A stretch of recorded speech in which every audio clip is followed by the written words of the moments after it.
Steph is in a class of his own. Yeah. Well, personally, guys, this is an unpopular opinion, and I know you guys are not going to agree with me, but I don't give a flying fuck. I think Trae Young is going to break Steph's 3-point record, and that's not to say that Trae Young is better, but I think Trae Young has. You remember, Steph had to grow into being a superstar. You know, he didn't hit the ground running the way Trae Young did, and I'm not saying that Trae Young. Yeah, stop you. Yeah, you've got an unnatural allegiance to losers. What's well, he's not a loser, but y'all are acting like Steph was a winner when he started. Y'all are acting like Steph was a winner when he started. I mean, he wasn't a winner. He had to. I would agree with you. I would agree with you, Ed, if we see his first season after he moves from Atlanta. First season after he moves from Atlanta, I can then come in and say, okay, what has he done then? Because right now, that will never happen. The more he stays in Atlanta, I think you guys hit the spot on. You need to win games. The more he stays in Atlanta, the less chances of him ever getting to half of Steph's record. And you need to, like you said it now, you need to win games. Steph has been playing games. We're talking about playoffs. We're talking about that. You guys hit it spot on, dude. He's not going to be able to. No one's going to come close to that. In Atlanta, no. But no way. But you guys know that it's regular season, right? That's where it's weighed on. It's not weighed on playoffs. Don't matter. Don't matter. Overall points. 3-pointers. He's not gonna come. He can maybe make it to the top 5. Maybe make it to the top 5. But I would have said, not catch Steph. I would have said the one person who's natively closer. The problem is that the problem now is his age. Is Dame. Dame is the second closest natural shooter. I think it's facts. But guys, look at this. There's even a video on YouTube. Trae Young becomes the fastest player in NBA history to reach 400 career. But look at the team. Look at the team. Duncan Robinson was the fastest player to reach 100 3-pointers. So what does that mean? For me, it's not about winning. It's about getting it's all about scoring. You know, I can score. I can be like, who's this guy? Devin Booker dropped 62 and still lose a game. 62 is a lot of points. You can't do that every game. You can't do that every game. So what's every game, bro? Duncan Robinson is out the league in 2 seasons, bro. Yeah, that's how old is Trae though? How old is Trae? Isn't he young still? Can you do? Oh, excuse the pun. Can you do that consistently, though? Yeah, excuse the pun. No, bro. As long as Duncan Robinson is in the heat, he'll always be in the conversation of the fastest or the quickest to make it to something.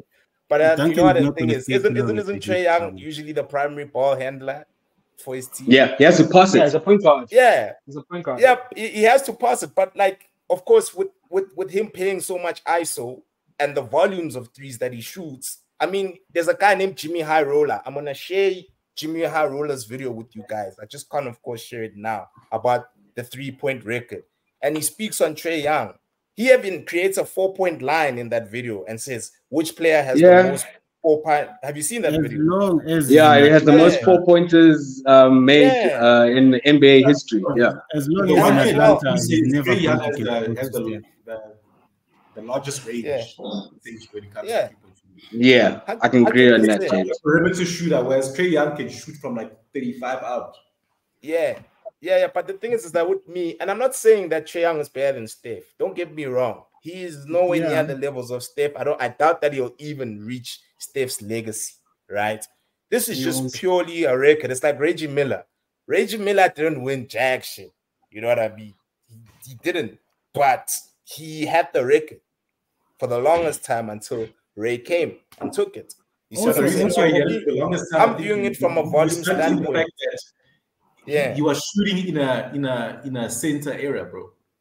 Yeah, that's true. That's a very long time for the game to evolve with Steph. So it's not like it was a bum when he one thing that you guys are overlooking. Sorry to cut you, James. One thing that you guys are overlooking is the involvement of Klay Thompson in Steph's game. That helped him a lot because of the way that they played. It enabled Steph to be more free because those guys were now the Splash Brothers. They were now shooting threes. It was now their game. So Klay being as good as or as almost good as Steph kind of helped Steph achieve the level that he's at right now. Because if you look at the other guys that are closer to Steph, Ray Allen, Reggie Miller, they didn't have an as equal of someone in their team that would like enable them to go up. You wouldn't see that. If you look at football, where you have someone who strikes as similar to as you, it enables your game to go up. But if you are the only one, at some point you're going to run out of air, you're going to run out of steam, and your record is going to go down.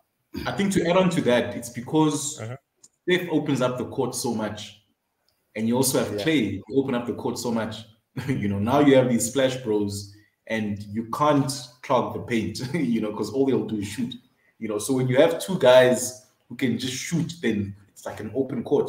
Now imagine back in the days when Jordan Poole was there, it was Poole, they say. So I think having those guys on board playing together was very good. Now that Klay, I don't see Klay at the Warriors next season, to be very honest. For the kind of money that he wants, I don't see it for them. Yeah, so now you won't find that caliber of three-point shooters again. I think that the Warriors' era of three-point shooting is about to end this season. It's done. And now that Steph is the only guy, you see them clogging up the paint, and so let's see if Steph can maintain this level of shooting next year without Klay there, because now it was an open court for him now.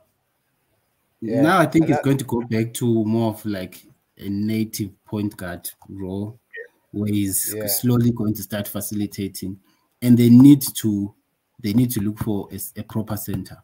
If they want to play competitive ball next year, they need to look for a proper center, and that would help. Because right now, that was such a good acquisition for the Mavs. They got them a young proper center at the Mavs. And I don't know why it's taking Warriors so long to get a center. I mean, they had James Wiseman, they fumbled him. But I just think they need a very hungry. They're still stuck at the whole legacy that is pretty much gone. But I think they need to clean shop next season. They need to start afresh. Yeah. So, guys, as you can see, this is how many Steph has, right? He's got 3,642.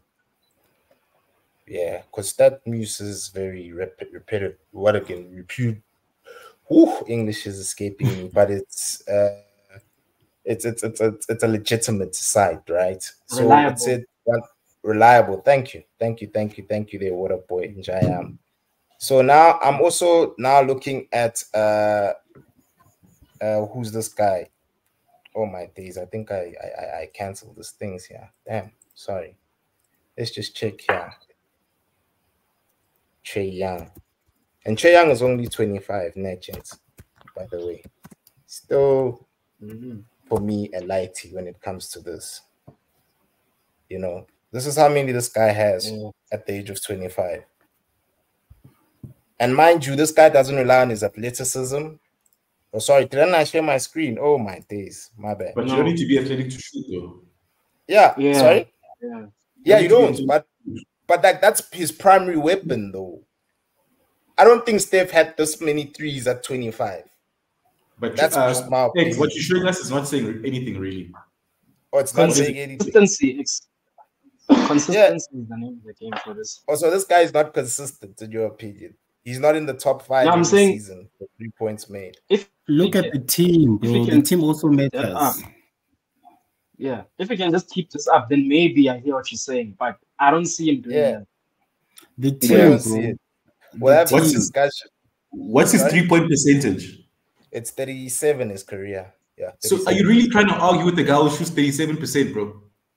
Yeah, but I'm just saying at Trae's age, Steph was not on this amount of threes. 37% right now in today's NBA is average. Let's be honest, bro. Yeah, it is average, but I mean, it's. So but why are you riding on an average player? Right, average 3-point shooter. It's not dude. It's all about volume. He's not. If he's shooting 40%, volume. It's like Kobe's 81. Kobe's 81 was not the most efficient 81 we've seen. It was not efficient. Homie was just shooting and he eventually reached 81. But people don't talk about the amount of shots he missed when he made the 81. So, I mean, my argument is not to say that this kid is better than Steph. No, it's just all about the record. That's all. That's all. Just because you are there. I think let's see end of the season.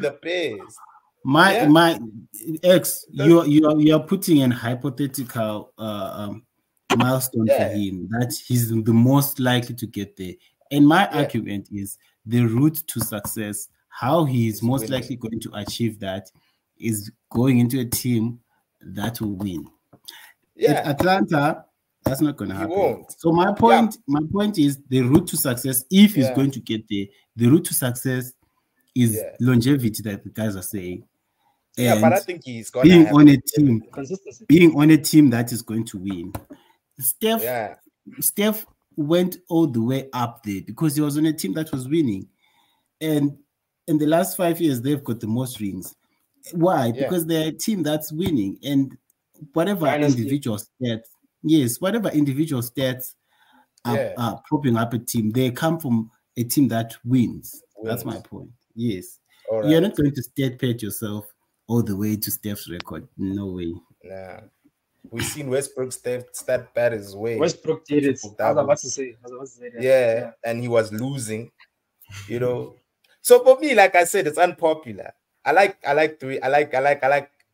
just having unpopular opinions. But of course, we'll just have to wait and see. Because you are right, it is all hypotheticals. We don't know what will happen to him. He's still fit. He's a guy who's got a very high usage